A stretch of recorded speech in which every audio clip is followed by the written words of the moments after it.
Alright, so here we are at the final stage. The beds are going to be filled. This is composted horse manure, a couple years old. This is what I used to fill my first bed. I got this from the same guy. It's a guy here local. I think he's over in Milwaukee named Bill. And I'm going to talk to him and see if he'd like me to put his contact information in here. If he would, I'll happily put that in here for him.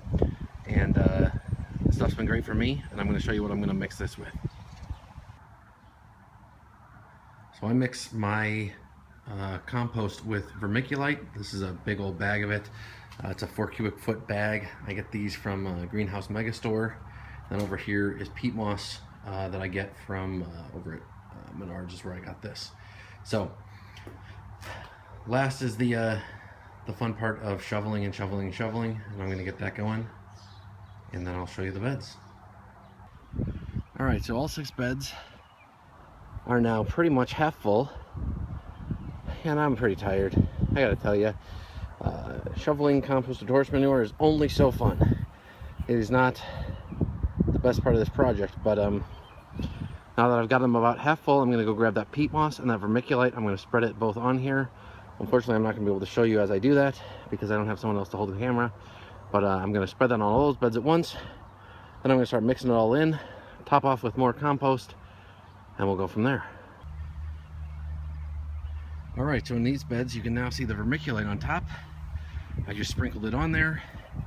Full disclosure, when I did these beds, which are 3 foot by 12 foot, I used a bag of vermiculite in each bed.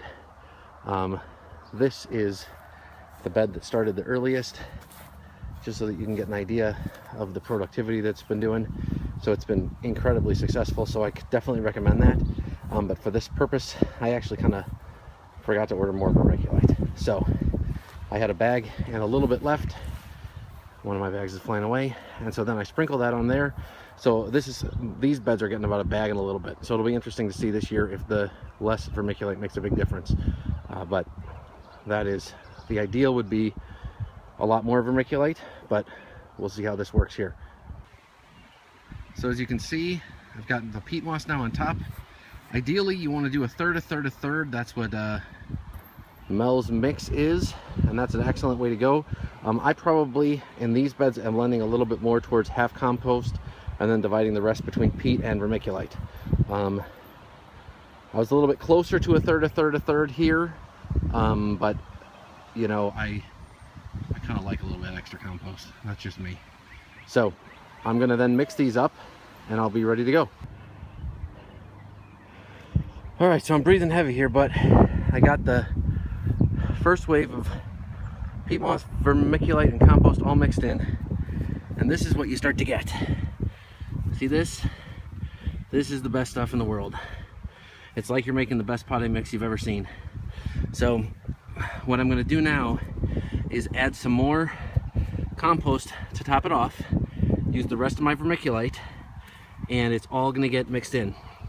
And what happens is you just get something that then, you know, I'm working really hard now, but this is gonna be one of the last times. Oh, sorry about the wind. Sorry about that, the wind really picked up. But so I'm working really hard now, but this is one of the last times that I'm gonna have to use really a shovel in this garden ever. I use a little bit of a trowel when I'm planting something really deep, but honestly I can dig down to the bottom with my hands just like this. And that's normally what I do when I'm planting in my tomatoes and stuff like that. You see, you don't ever need to use a shovel anymore. So that's why you put in all this effort like this. So the new raised beds are all finished. They are all filled. They are looking beautiful, and they are about to get planted in today. So that is a really, really good thing. Big fan of how everything turned out. The soil looks great. You notice I've got these totally topped off to the top.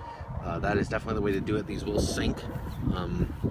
They'll compress over the first season, and then you're going to wish that you had topped it off a little bit more. I actually mounted some of these up over the bed and then kind of tapped down the soil a little bit. The soil's so fluffy that it's not really a big deal, but everything is going to go in. So just to highlight it here, the compost here, it's fantastic. I am a big fan of this stuff. Most of it is the nice, soft, really light, fluffy stuff.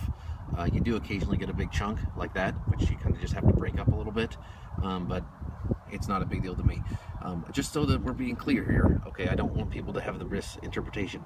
So this is compost that you're getting from like a farm, okay? It is, it's alive, which is what I like.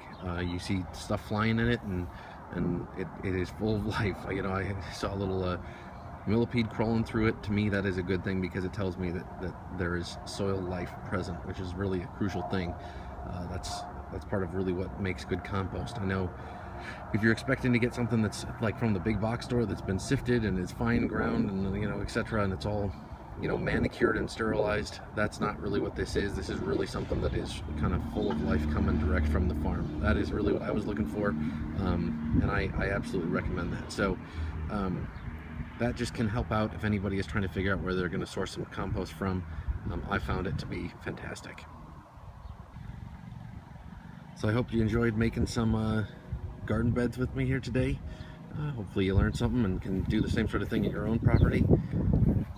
If you have not done this before, I absolutely recommend checking out all the videos online. If you like what you see here, take a look at my garden videos from last year. I can show you the whole season.